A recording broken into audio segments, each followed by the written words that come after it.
안녕하세요. 토요미스테리 디바제시카입니다. 일본 도쿄에 위치한 미타카시는 유독 18세기부터 일본의 많은 문인들과 예술가들이 사랑해왔던 도시입니다. 유명 소설의 영감과 배경이 되었을 만큼 가보면 아름답고 고즈넉한 경관이 존재하죠.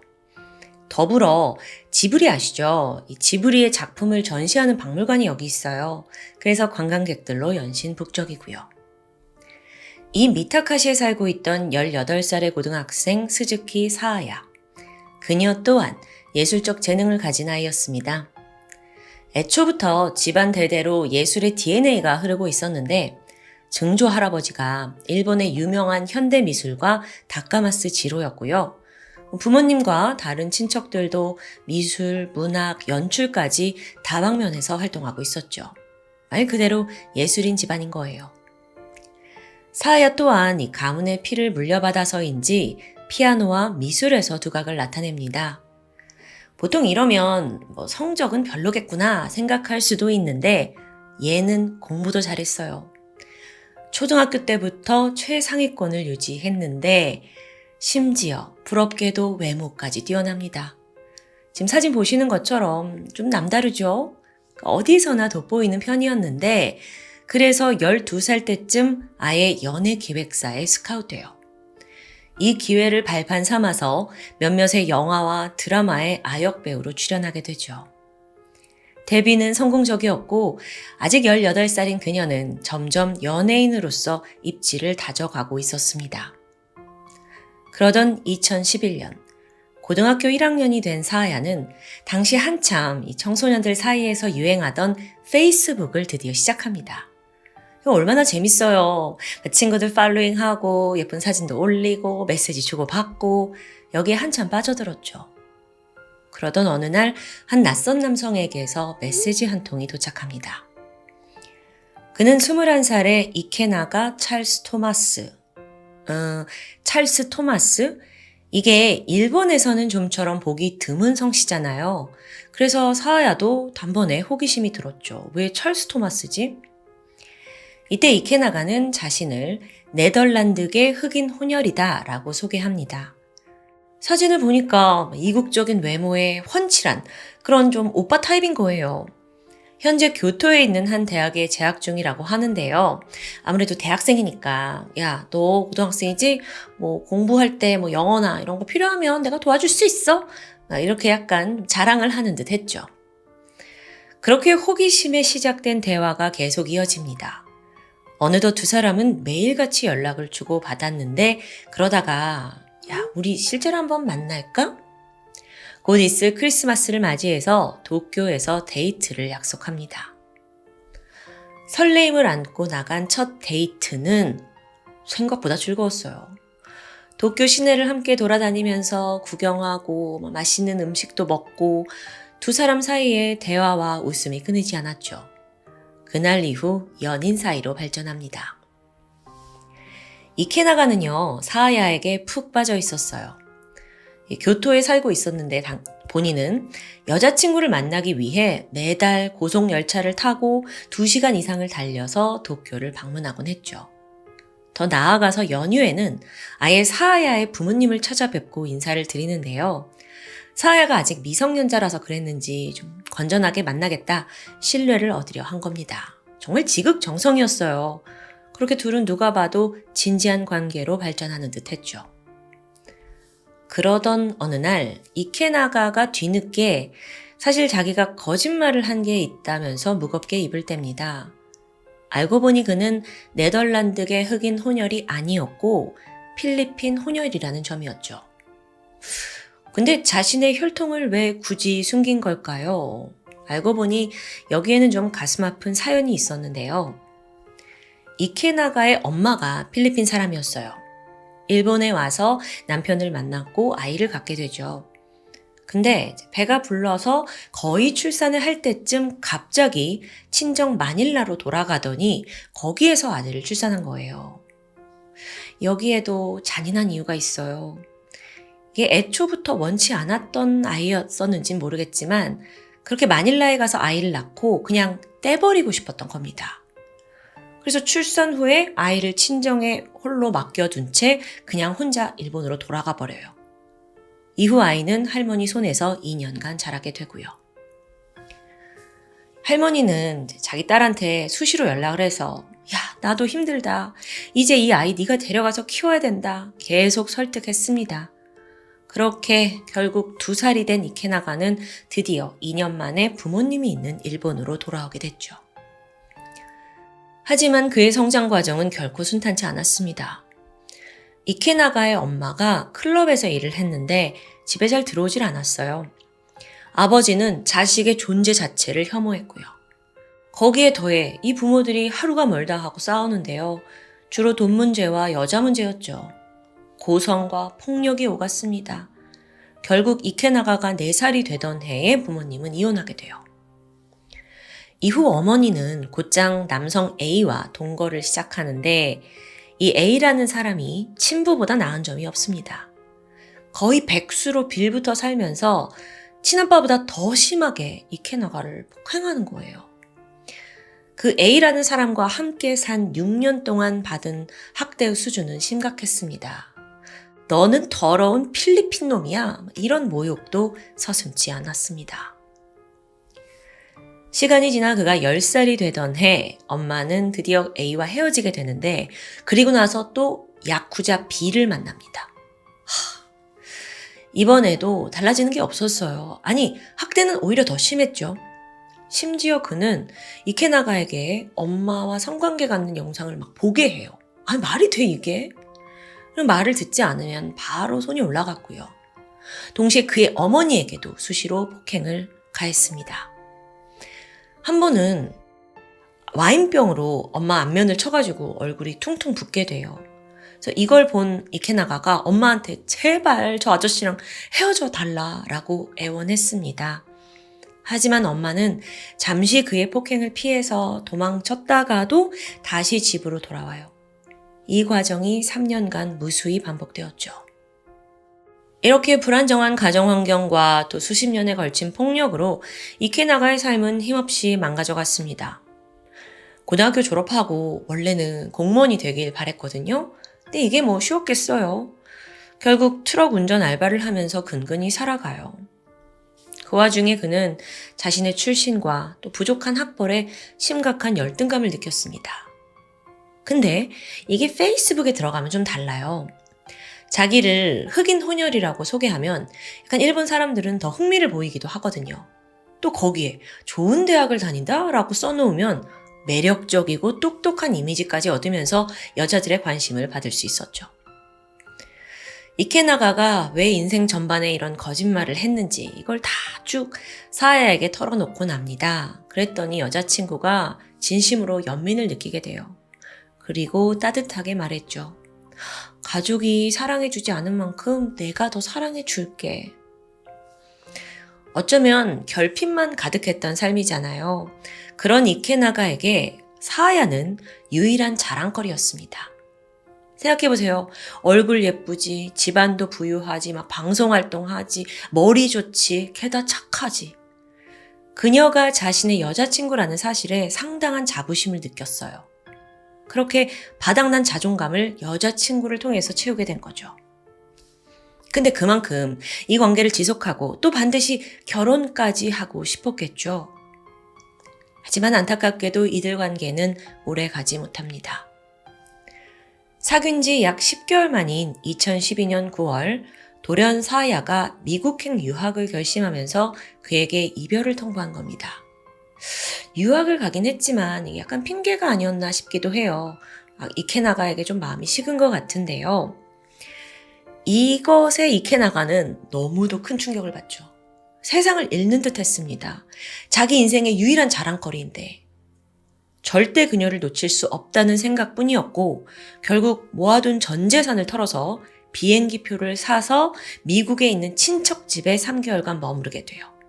그렇게 그냥 막무가내로 미국에 따라온 거예요. 사아이한테는 나도 사실 어학연수 왔다 이렇게 또 거짓말을 했고요. 그런데 사아야의 태도는 완강했어요. 사실 아직 나이가 어린데 좀 황당하기도 했겠죠. 그러자 이케나가가 방향을 바꾸더니 뭔가 막 질투심을 자극하려는 듯 자기 이제 새로운 여자친구 사귀었다 막 이러면서 새 여친에 대한 시시콜콜한 이야기를 사야한테 털어놓습니다. 그러면서 막 반응을 살피는 거예요. 그런데 이런 모든 행동이 사야한테는 이해가 되지 않는 거예요. 아, 여자친구 생겼다면서 왜 나한테 연락을 해? 미국까지 따라와가지고 내 삶에 뭔가 끼어드는 느낌? 이케나가는 사랑을 확인받고 싶어서 발버둥 치는 듯 했지만 그럴수록 역효과가 났습니다. 그러던 2013년 3월 짧은 유학을 마친 사야가 다시 일본 고등학교로 돌아갑니다. 이때까지도 이케나가는 그녀에게 계속 집착하고 있었어요.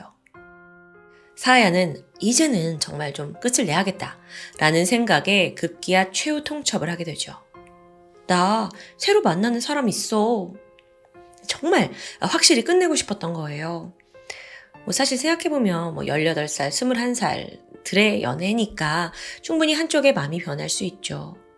하지만 이케나가의 충격은 상상 이상입니다. 그리고 집착에 완전히 미쳐서 선을 넘게 돼요. 그게 뭐였냐면 둘이 과거 연애를 할 때 장난으로 찍은 성관계 영상이 있어요. 이걸 빌미로 협박을 시작한 거죠. 여자에겐 너무도 수치스러운 일입니다. 근데 이케나가가 이걸 미끼로 야, 너 우리 집으로 와 라고 불러들여요. 응? 너 이게 뿌려지는 거 원치 않으면 우리 집 와서 더 이야기해보자. 우리가 다시 사귈 수도 있을지 모르지 않냐 이런 거죠. 그러면서 이제 네가 온다면 영상을 지우겠다 라고 조건을 걸게 되는데요. 사야가 마지못해 그의 집으로 향합니다.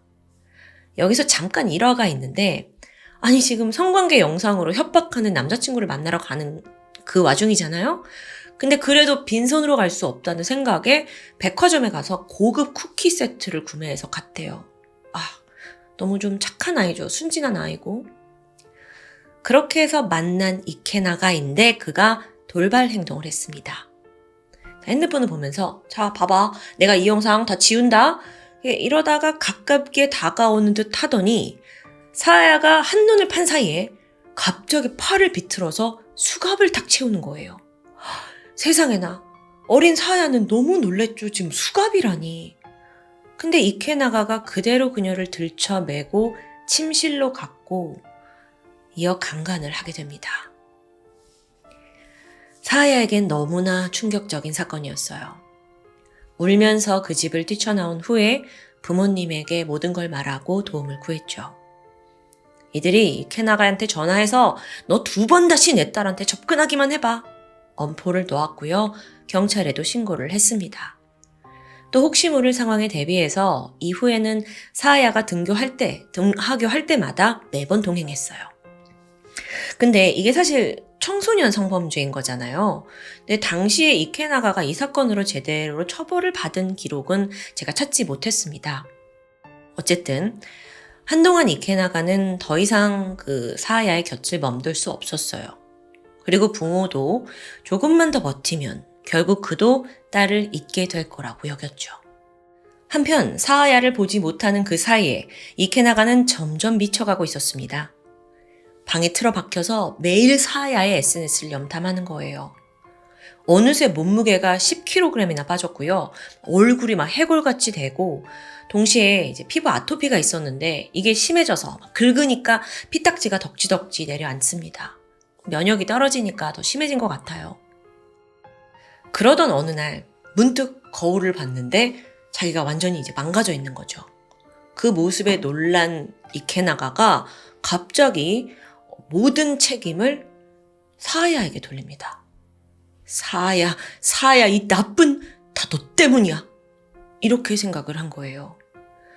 그러다 며칠 후에 SNS에서 더 충격적인 걸 발견했죠?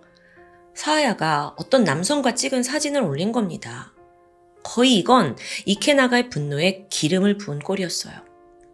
네가 날 버리고 다른 남자를 만나? 게다가 자기는 이제 버려졌다고 생각한 거죠. 그는 사야를 죽이는 것만이 유일한 해결책이다 라고 믿어버립니다. 그리고 방법을 막 고민하기 시작하는데 도서관에 가서 인체에 관한 책을 빌려요. 그리고 인간 몸의 급소를 파악했죠. 칼로 급소를 찌르는 게 가장 간단하고 깔끔하다고 생각합니다. 여기에 더해 목을 자르는 연습도 이어졌고요. 2013년 9월 28일입니다. 모든 준비를 마친 이케나가는 도쿄로 향했습니다. 가게에 들려서 15cm짜리 식칼을 구매했어요. 그리고 사아야네 집 근처로 가서 잠복을 시작했죠. 거의 5일간 인근 공원에서 노숙을 하면서 사아야가 집에 혼자 있는 그 타이밍을 기다린 거예요. 좀처럼 틈이 보이지 않았는데요. 그 당시에 이케나가는 완전히 이성을 잃은 상태였어요. 흉기 챙기고 잠복하고 동시에 사아야가 너무 미운 거예요. 그래서 그녀의 인생을 망치겠다는 그 일념 하나로 또 선을 넘게 됩니다. 10월 2일이었는데 한 미국 성인물 사이트에다가 사아야의 포르노 이미지 67장을 업로드합니다. 그녀의 사진은 빠르게 퍼져갔어요. 동시에 가족들도 이 사실을 알게 됐고요. 사아야의 아버지는 절망했습니다.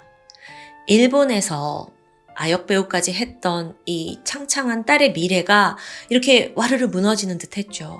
그래서 가족들이 막 참담해하고 있던 그때 오히려 사아야는 차분하더라고요. 그러면서 하는 말이 아빠, 그 사람이 나 이걸로 오랫동안 위협했어요. 저는 약점이 이렇게 그냥 사라져서 마음이 가벼운 것 같아요. 너무 걱정 말아요, 아빠. 이렇게 말을 합니다. 자기도 힘들었을 텐데. 사실 사아야는요, 이케나가가 이 사진들을 다 유포해버림으로써 지긋지긋한 둘의 관계가 드디어 끝났다고 오히려 후련해하고 있었습니다. 실제로 그 이후로도 연락이 없었기 때문에 이케나가가 단념을 했구나 라고 생각을 했지만 아니요. 집 근처에 있잖아요. 네, 어느 날 집 근처를 서성이는 이케나가를 사아야가 발견하게 되죠. 10월 4일입니다. 사아야는 학교 선생님들한테 선생님 저 스토킹 당하고 있어요 알리게 돼요. 선생님들이 인근 파출소에 협조를 구하게 되는데 어떤 당장의 조치가 힘들어서 그랬는지 모르지만 이 사건이 미타카시 경찰서로 인계됩니다. 그래서 담당 수사관은 가장 먼저 스토커로 지목된 이케나가가 어디에 있는지 그 위치를 파악하기 위해서 전화를 걸게 되거든요. 근데 이제 응답이 없습니다. 이제 뭘 어째야 되나 고민을 하다가 경찰들은 일단은 임시 방편으로 사아야한테 수시로 전화를 걸어서 안전한지 확인하기로 해요. 참. 이게 2013년도에 발생한 사건이니까 그랬겠죠. 지금이라면 좀 말도 안 될 것 같은데 아니 스토커라면 지금 칼을 들고 있는데 그냥 전화만 해서 확인하는 게 좀 말이 되냐고요. 그 신고를 한 지 4일 후인 10월 8일입니다.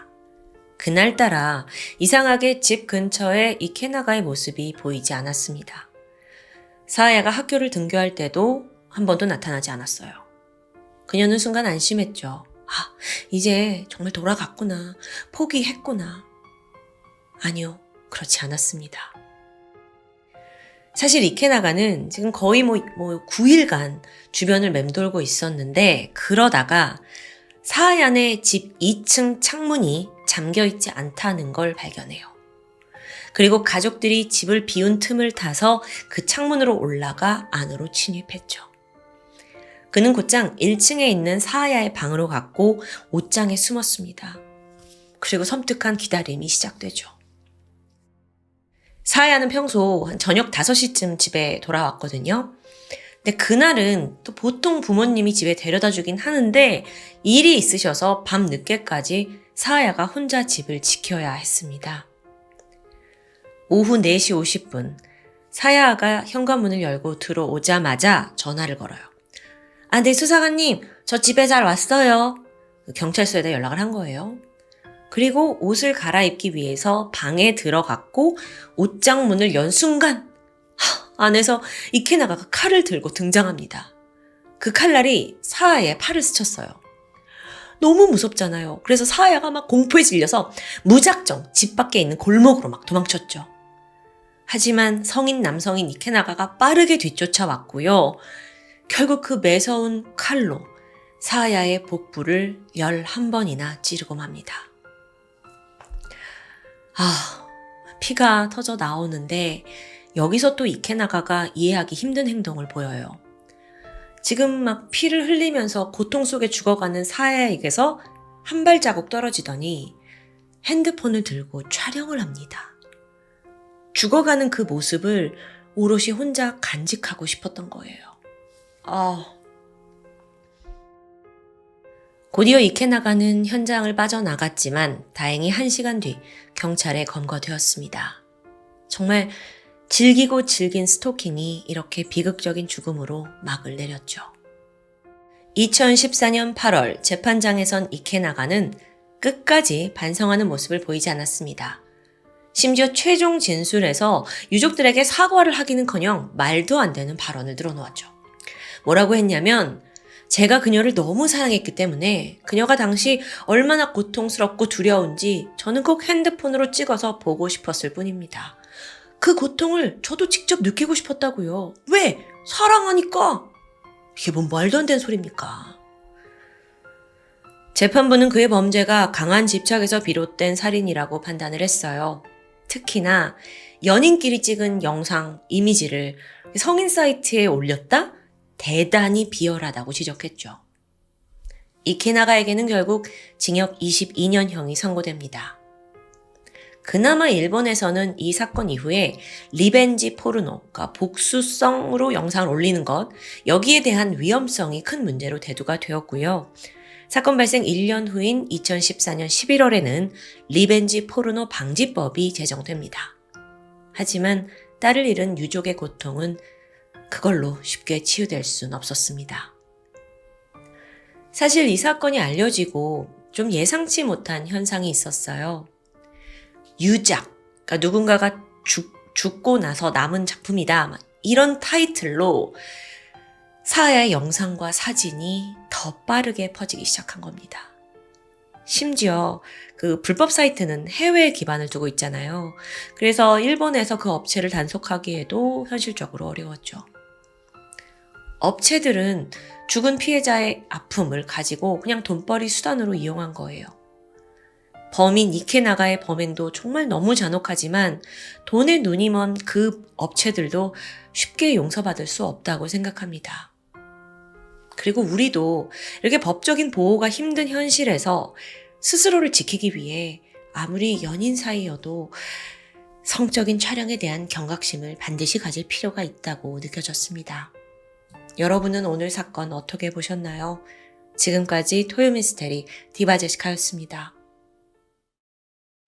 안녕하세요. 토요미스테리 디바제시카입니다. 미국 서부 LA 인근 오렌지 카운티는 유독 많은 한국 사람들이 살고 있습니다. 그렇다 보니까 한인 마켓, 병원, 또 각종 편의시설이 잘 발달되어 있죠. 이 오렌지 카운티는 사실 미국에서도 좀 경제적으로 여유 있는 곳으로 유명한데요. 오늘 스토리는 그곳에서 발생한 한 재미교포와 관련된 사건입니다. 사진 속 여성은 36살의 마리벨 라모스. 그녀는 이라크와 아프가니스탄에 파병을 다녀온 참전용사였습니다. 8년간 명예로운 군복무를 마치고 2008년 제대를 했고요. 새로운 삶을 개척하기로 결심했죠. 어릴 적부터 그녀는 사법기관에서 일하는 것을 꿈꿔왔어요. 그래서 전역을 한 후에 캘리포니아 주립대학교 법학과에 진학합니다. 학업에 열중을 하면서 졸업을 불과 몇 달 앞둔 어느 날 마리벨은 갑자기 실종됩니다. 그녀의 실종 소식을 처음 알린 건 같은 집에서 살고 있던 룸메이트 최광철 씨였습니다. 2013년 5월 3일 아침 10시 42분에 그가 마리벨이 집에 오지 않는다면서 경찰에 신고를 한 거예요. 경찰이 물어보니까 마지막으로 목격한 시각은 바로 전날인 5월 2일 밤 9시였답니다. 그때까지만 해도 마리벨은 최 씨와 함께 한 집에 있었습니다. 근데 최 씨가 1시간가량 드라이브를 다녀왔는데 그 사이에 홀연히 사라졌고 행방이 묘연하다는 거예요. 이때 최 씨는 경찰 신고와 더불어 마리벨의 여동생 루시에게도 연락을 취했습니다. 근데 사실 루시는 이 연락을 받고 처음에는 대수롭지 않게 여겼어요. 왜냐면 자기 언니가 지금 졸업을 앞두고 있잖아요. 그래서 평소에도 굉장히 바빴거든요. 뭐 학교에서 뭐 공부하느라 밤을 새는 거 아니에요? 뭐 이렇게 걱정하지 말라면서 좀 기다리라고 언니가 올 거라고 했죠. 하지만 그 예상은 빗나갔습니다. 마리벨은 며칠이 지나도록 연락 두절 상태. 얼마 후 가족의 신고를 받은 경찰이 마리벨의 아파트에 출동합니다. 집 안을 뒤져보니까 사라진 게 있었는데요. 그녀의 지갑과 휴대폰이 없어요. 그리고 또 좀 이상한 점이 이 마리벨 방의 베개 커버와 침대 시트가 사라져 있더라고요. 근데 또 방 안에 뭐 혈흔이나 몸싸움의 흔적은 보이지 않았고요. 경찰은 집 근처 CCTV를 수색하던 중 마리벨의 모습을 발견합니다. 2일 저녁 8시 30분이에요. 그녀가 아파트 관리 사무실에 월세를 내러 가는 모습이 찍혀 있는데 뭐 이건 평범한 일상이죠. 옷도 캐주얼한 차림에 얼굴도 평온했고요. 그 다음으로 휴대폰 기록을 추적해 봤는데 마리벨과 마지막으로 통화한 사람은 친구 폴 로페즈였습니다. 그러고 보니 통화 시각 역시 마리벨이 사라진 딱 그쯤이더라고요. 즉각 경찰은 그가 관련이 있을 거라고 의심했죠. 하지만 결론적으로 이 폴에게는 알리바이가 있었습니다. 마리벨이 실종된 5월 2일 오후 4시부터 밤 늦게 자정까지 계속 일을 하고 있던 거예요. 그러니까 일을 하던 중에 전화를 받은 거고요. 어쨌든 그렇게 경찰과 마주한 폴이 여기서 의미심장한 말을 남깁니다. 아니, 제가 아니라요. 그 마리벨의 룸메이트부터 의심해야죠. 폴이 말하길 최근 마리벨과 그 룸메이트 간에 집세를 둘러싸고 다툼이 있었다는 거예요. 그날 폴에게 마리벨이 전화를 한 이유도 막 너무 내가 지금 스트레스를 받고 있다, 이걸 하소연하기 위해서였고요. 이 사건의 최초 신고자이자 마리벨의 룸메이트 최광철 씨. 그는 52세로 재미교포입니다. 미국에서는 케이시 조이라고 불렸다고 해요. 자, 일단 이 두 사람이 어떤 사이였는지 좀 알아보면 마리벨과 최 씨의 인연은 18개월 전으로 거슬러 올라갑니다. 1년 반 전쯤이죠. 원래 마리벨은 어머니와 단둘이서 이 오렌지 카운티 집에 살고 있었어요. 그런데 어머니가 지병으로 세상을 뜨고 나서 홀로 남게 되거든요. 외롭기도 했고 또 집세도 너무 많이 나가다 보니까 웹사이트를 통해 룸메이트를 찾게 됩니다. 얼마 후 이메일이 도착했고 그게 바로 최강철 씨였습니다. 사실 메리벨이 이전에 그 웹사이트에 공고를 낼 때 룸메이트 조건을 몇 가지 내걸었어요. 비흡연자여야 한다. 또 깔끔하게 생활할 사람을 찾고 있다. 또 내가 작은 강아지를 키우고 있는데 이걸 이해해줄 사람이 필요하다. 최강철 씨가 첫 대면에 딱 나타났는데 일단 굉장히 말쑥한 모습이었습니다. 그래서 사람 좀 깔끔하네 싶었죠.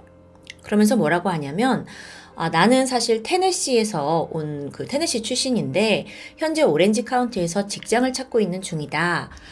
그리고 또 나는 강아지가 한 마리 있다라고 말합니다. 최 씨는 자기가 타지에서 왔고 또 결혼을 하지 않았기 때문에 방문할 손님이 별로 없다는 걸 어필했어요. 그러니까 뭐 예를 들어서 친구나 막 파티를 좋아하는 좀 어린 룸메이트들은 좀 아무래도 생활이 시끄러울 수 있잖아요. 그것과는 난 다르다 이렇게 말한 거죠. 50대 중년의 최 씨는 딱 보기에도 신사적이고 점잖았습니다. 마리벨은 이 조건이 마음에 들었고 결국 최 씨를 룸메이트로 받아들이게 된 거죠. 실제로도 두 사람은 처음에는 꽤나 잘 맞는 것처럼 보였어요. 약속대로 최 씨는 매우 조용하게 생활했습니다. 월세 꼬박꼬박 잘 내고 마찰 일으키지 않았죠. 마리벨은 평소에 좀 활발한 성격인데요. 보니까 최 씨는 좀 조용한 성격이라 방 안에만 거의 틀어박혀 있더라고요. 근데 이게 어느 순간부터 마리벨에게 조금 마음에 걸렸습니다. 오렌지 카운티에 와서 가족도 친구도 없는 이 삶이 좀 외로워 보였던 거죠. 그래서 어느 날 마리벨은 최 씨 문을 두드렸어요. 같이 어울리자고. 최 씨를 불러내서 자기 여동생 가족과 함께 식사를 제안했죠. 또 그 외에 뭐 친구 모임, 뭐 학교 동료 모임에도 그를 초대했고요. 그렇게 두 사람이 점차 가까워지기 시작했습니다. 근데 시간이 좀 지나면서 이 최 씨는 어느덧 마리벨을 꽤나 의지하는 듯해요. 사실 그는 상당히 고립된 삶을 살았는데 그 원래 살던 테네시에서 거의 도망치듯 이주를 했고요. 또 직장도 지금 없고 또 여동생과는 부모님 유산 문제로 다툼이 있었고요. 좀 외로운데 이 상황에서 자기한테 친절하고 또 부칩성 있는 마리벨은 한 줄기 빛과 같았죠. 자, 그런데 마리벨이 실종되기 몇 개월 전 그녀의 여동생 루시에게 뜻밖의 전화가 걸려왔습니다. 바로 최강철 씨였어요. 대뜸 고민을 털어놔요. 자기가 마리벨과 결혼을 하고 싶다는 거예요. 동생 루시는 깜짝 놀랐죠. 아니 일단 나이 차이가 너무 많이 나잖아요. 그리고 무엇보다 언니 마리벨은 이 최 씨를 룸메이트 이상으로 전혀 생각하지 않았습니다. 이성관계 말이 안 돼요. 친구 그게 다였고요. 그래서 동생 루시가 침착하게 최 씨를 좀 달랬죠. 그리고 나서 전화를 끊고 즉각 언니한테 전화를 해서 언니 당장 그 최 씨 내보내야 돼 이렇게 조언을 합니다. 그런데 마리벨은 이걸 심각하게 받아들이진 않았습니다. 그럴 수 있지. 그냥 재밌는 해프닝 정도로요. 그동안 정이 든 것도 있고 또 이렇게 내쫓으면 외로워질까 걱정했을 수도 있다고 생각이 들어요. 그런데 그 사이 최강철은 어딘가 달라지고 있어요. 자, 하루는 마리벨이 약간 지나가는 말로 그래 너도 문신 같은 거 한번 해봐. 잘 어울릴 거야. 이렇게 가볍게 농담을 했거든요. 그러자 바로 다음날 팔뚝에다가 커다란 호랑이 문신을 하고 나타납니다. 이거 좀 당황스럽죠. 게다가 날이 갈수록 이 남자가 좀 옷차림도 달라져요. 그러니까 신경을 쓰고 더 깔끔하게 좀 여자가 좋아하는 그런 스타일로 막 입는 거예요. 여기까지는 이해할 수 있어. 근데 어느 날 심지어 무려 1,000만 원의 거금을 들여서 성형수술을 감행하고 나타납니다. 이유가 뭐였겠어요? 젊어 보이려고요. 근데 생각해보면 지금 안정된 직장도 없는데 웬 성형이에요. 그러다 얼마 후 그가 마리벨에게 다가왔어요. 그러면서 서프라이즈! 마리벨, 내가 깜짝 선물을 준비했어. 이거 봐봐. 알래스카 크루즈 티켓이야. 우리 같이 가자. 마리벨은 점차 부담을 느끼기 시작합니다. 이거 좀 선 넘은 거거든요. 결국 서서히 그와 거리를 두게 되죠. 그러다가 둘의 관계가 본격적으로 어그러지기 시작한 건 최근 이 최강철 씨가 집세를 제때 내지 못하면서부터입니다. 처음 얼마간은 마리벨도 이해를 해줬어요. 아직 직장도 못 구했고 또 그간 성형하느라 문신하느라 쓴 돈도 많잖아요. 근데 그게 2달, 3달, 4달 넘어가니까 이건 아니죠. 결국 마리벨은 더 이상 월세를 내지 못하면 이 집에서 나가달라고 요청을 했고 그때부터 갈등은 극에 달했죠. 사실 이걸 최강철 씨 입장에서 보자면 단순한 돈만의 문제가 아닌 겁니다. 나가달라? 이건 자기가 거부당한 거라고 생각할 수 있어요. 그래서 흥분한 최 씨가 욕설을 퍼붓기도 했고 그 모습에 마리벨은 점점 두려움에 휩싸입니다. 실종 일주일 전인 4월 25일 그녀는 직접 911에 신고 전화를 걸었습니다. 이때 마리벨은 같이 살고 있는 룸메이트가 무섭다 이 말을 반복했고 경찰이 출동하기도 했어요. 그러면서 일단 이 최강철이가 이달 말까지 방을 비우는 것으로 사건은 일단락되는 듯해요. 실종 당일은 5월 2일. 자, 그럼 그 말은 이미 약속된 퇴거 날짜가 지났다는 겁니다. 근데 최강철은 여전히 마리벨의 아파트에 머무르고 있었고요. 앞서 관리 사무실에 가던 마리벨의 그 CCTV 모습 기억하시죠? 얼굴은 평온했다고 했지만 사실 그게 화를 누른 채 우선 사무실 가서 월세를 자기가 내고 온 거예요. 그리고 나서 방으로 가서 최 씨에게 너 당장 내일 집 나가라 라고 소리쳤고요. 둘은 이때 또 한 번의 언쟁을 벌였습니다. 이후 마리벨이 친구 폴한테 전화해서 나 지금 월세 때문에 고민이다 라고 하소연한 거고요. 자, 그럼 최강철 씨의 말을 들어볼까요? 그 언쟁이 있고 나서 마리벨은 방에 들어가서 문을 잠궜대요. 그리고 최 씨 역시 좀 화가 났으니까 머리를 식힐 겸 차를 끌고 도로로 나왔고 1시간의 드라이브를 끝내고 집에 오니 마리벨은 사라진 상태였다. 이겁니다.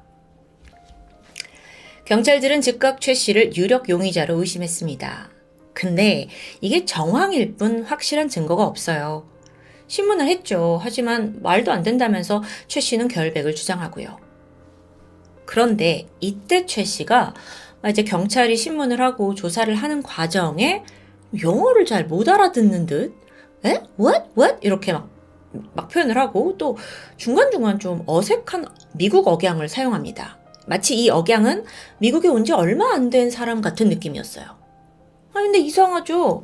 이 최광철은 어릴 적에 미국에 와서 영어가 아주 유창한 재미교포거든요. 오죽하면 추후에 이 조사받는 영상을 본 지인들이 난 최 씨가 저런 말투를 쓰는 걸 처음 본다 라고 지적할 정도였습니다. 그렇게 신문이 이어지던 와중 경찰의 눈에 무언가가 들어옵니다. 이 최 씨의 팔에 긁힌 상처가 있어요.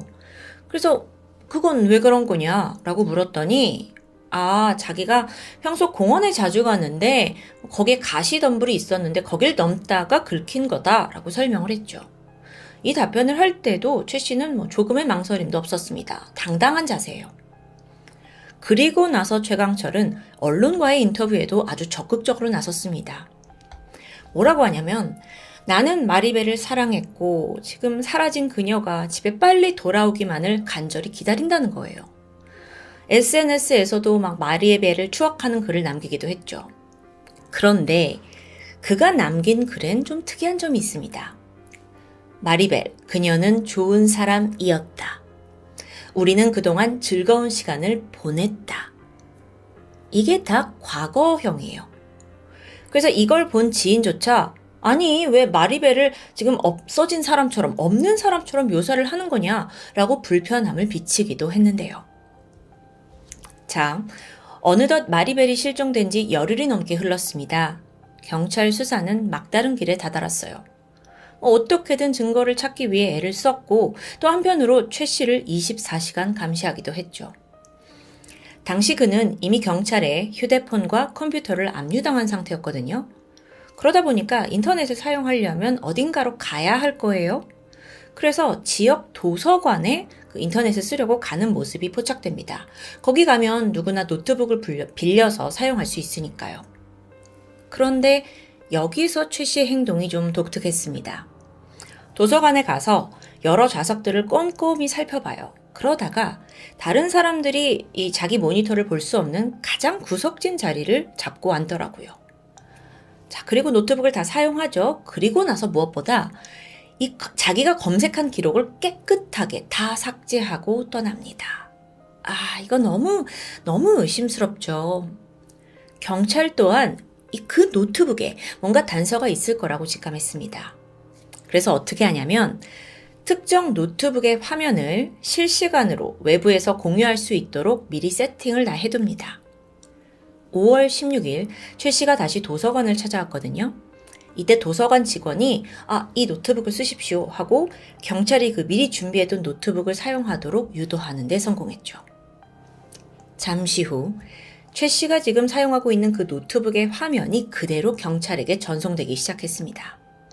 이제 검색 내역을 좀 볼까요? 사람 몸이 썩는데 걸리는 시간. 그래요. 이걸 좀 검색했어요. 근데 이것만으로 증거라고 채택하기엔 좀 부족합니다. 정말 순수하게 궁금한 걸 수도 있으니까요. 그런데 결정적인 행적은 바로 다음에 이어졌습니다. 자, 일단 당시 마리벨의 가족들은요, 그 오렌지 카운티에 위치한 피터스 캐년에서 걷기 대회를 준비하고 있었거든요. 여기가 마리벨이 어릴 적에 어머니와 자주 찾던 산길이래요. 그래서 이 가족들이 마리벨의 실종을 알릴 겸 그리고 또 혹시 모를 흔적을 찾을 겸 이 행사를 기획한 거죠. 최강철 역시 이걸 알고 있었습니다. 그는 노트북을 펴더니 구글 지도에 피터스 캐년 주소를 입력합니다. 그리고 나서 이걸 위성 지도로 변경하더라고요. 다음 화면에 캐년의 사진이 넓게 펼쳐졌죠. 그러자 순간 최 씨가 망설임 없이 어떤 특정 장소를 클릭합니다. 그리고 거길 계속 확대해가요. 거긴 외딴 협곡에 나무 한 그루가 딱 세워진 그냥 평범하고 흔한 장소였습니다. 그런데 이걸 유력 용의자가 주시하고 있다면 더 이상 평범한 장소가 아니겠죠. 경찰들은 즉시 피터스 캐년으로 달려갔어요. 그리고 최 씨가 컴퓨터에서 확대했던 그 나무 한 그루 있는 장소를 찾아 나섰고 집중적으로 수색했죠. 오래 걸리진 않았습니다. 단 30분 만에 주변에서 마리벨의 시신이 발견됩니다. 이후 주변을 살펴보니까 철조망이 인근에 설치되어 있더라고요. 아, 이거 최 씨의 팔에 생긴 상처. 이 철조망을 넘다가 생긴 것으로 추정이 가능해지죠. 마리벨의 시신이 그렇게 발견되고 하루 뒤 최 씨는요, 그때까지도 여전히 마리벨의 아파트에 거주하고 있더라고요. 자기 집도 아닌데. 그는 그곳에서 즉각 경찰에 체포됩니다. 또 당시에 창문을 넘어서 도주를 하려고 시도했지만 덜미가 잡히고 말았어요. 5월 17일 최 씨는 살인 혐의로 기소가 되는데 이 사람이 자기의 범행에 대해 조금도 인정하지 않아요. 근데 경찰? 지금 증거 있잖아요. 정확한 유기 장소를 컴퓨터로 검색했다는 그 노트북 장면을 그대로 가지고 있거든요. 여기 앞에 최 씨는 무너졌죠. 그리고 시신을 유기한 사실을 인정합니다. 하지만 이게 끝이 아니에요. 자기가 시신을 묻은 건 맞대요. 하지만 살인은 아니라고 부인하는 겁니다. 그러니까 죽인 건 절대 아니라는 거예요. 그럼 무슨 일이 벌어졌냐?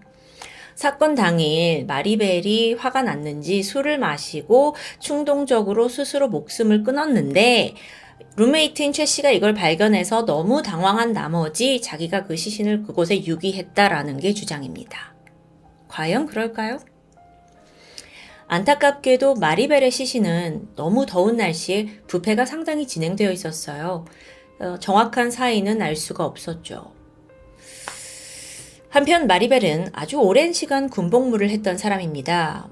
파병도 갔다 왔을 정도고요. 그래서 체력적으로 그렇게 최강철 씨에게 밀리진 않았을 거예요.